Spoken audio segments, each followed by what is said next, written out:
আমরা কর্মচারী নেতাদের সঙ্গে কথা বলে যে ইঙ্গিতটি পেয়েছি তারা মূলত এখন হার্ডলাইনে যাওয়ার চেষ্টা করছেন। প্রিয় দর্শক, দ্য ডেইলি ক্যাম্পাসে আপনাদের সবাইকে স্বাগত। আপনাদের সাথে আছে আমি তৌহিদ তুহি। আমরা নিয়মিত বিভিন্ন বিষয় নিয়ে আলোচনা করে থাকি।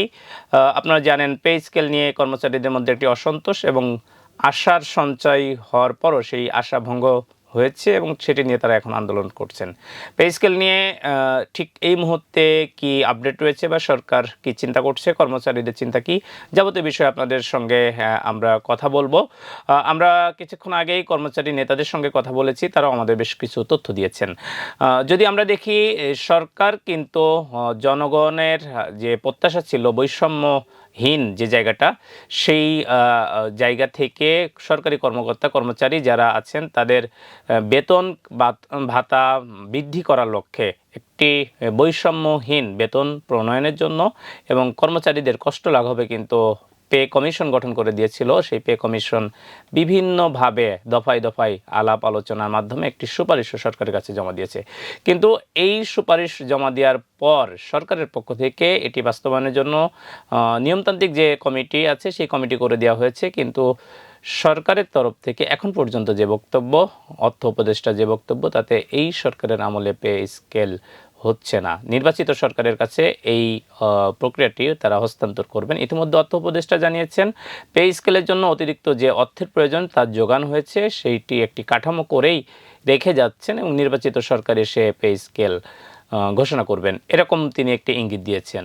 যদিও কর্মচারীদের দাবি ছিল অন্তর্বর্তী সরকারই যেন পে স্কেলের গেজেট প্রকাশ করে এটি বাস্তবায়ন তৈরি করে দেওয়া যায় এবং বাস্তবায়নের যাবতীয় যা কাজ আছে সেগুলো যাতে সরকারের পক্ষ থেকে করা হয়, সেই দাবি বিভিন্ন সময়ে বিভিন্নভাবে আলটিমেটাম দিয়ে জানানো হয়েছিল। সবশেষ তাদের আলটিমেটাম ছিল 31 জানুয়ারি, কিন্তু 31 জানুয়ারির মধ্যে তাদের সেই আলটিমেটামের সরকারের পক্ষ থেকে কোনো সাড়া পাওয়া যায়নি।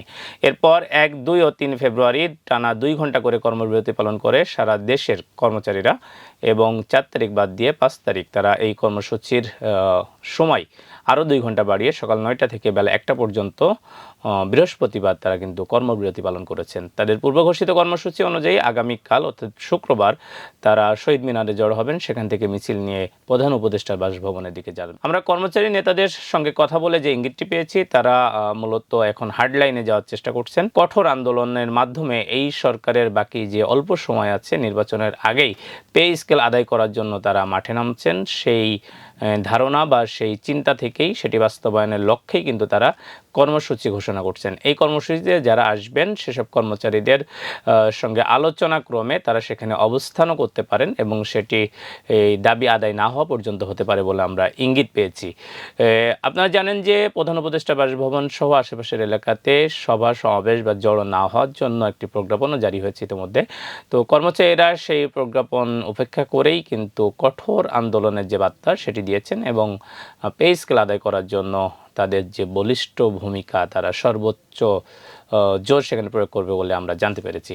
কর্মচারীদের এই মুহূর্তে দাবি যত দ্রুত সম্ভব পে স্কেল বাস্তবায়ন করা হোক এবং ন্যূনতম যে বেতন সেটি 35,000 টাকা করা হোক, সেই দাবি কিন্তু সরকারের কাছে বরংবার তারা রাজপথে এসে দাবি জানাচ্ছে, কিন্তু সরকারের পক্ষ থেকে সেই অর্থে ইতিবাচক কোনো সাড়া এখন পর্যন্ত মেলেনি। সব মিলিয়ে আগামীকালের এই কর্মসূচি নিয়ে কিন্তু একটু উত্তেজনাকর পরিস্থিতিই তৈরি হচ্ছে, কারণ কর্মসূচিরা যেমন কঠোরভাবে দাবি আদায়ের জন্য যাচ্ছেন, আইন শৃঙ্খলা বাহিনী ঠিক কীভাবে তাদেরকে মোকাবেলা করেন সেটি কিন্তু দেখার জন্য একটু অপেক্ষা করতে হবে। তো সার্বিক অন্য সব খবর এবং পে স্কেলের যাবতীয় খবর দেখার জন্য, জানার জন্য দ্য ডেইলি ক্যাম্পাসে নজর রাখুন। আপনাদের সবাইকে আবারও ধন্যবাদ জানিয়ে শেষ করছি। আপনাদের সঙ্গে এতক্ষণ আমি ছিলাম তৌহিদ তুহি।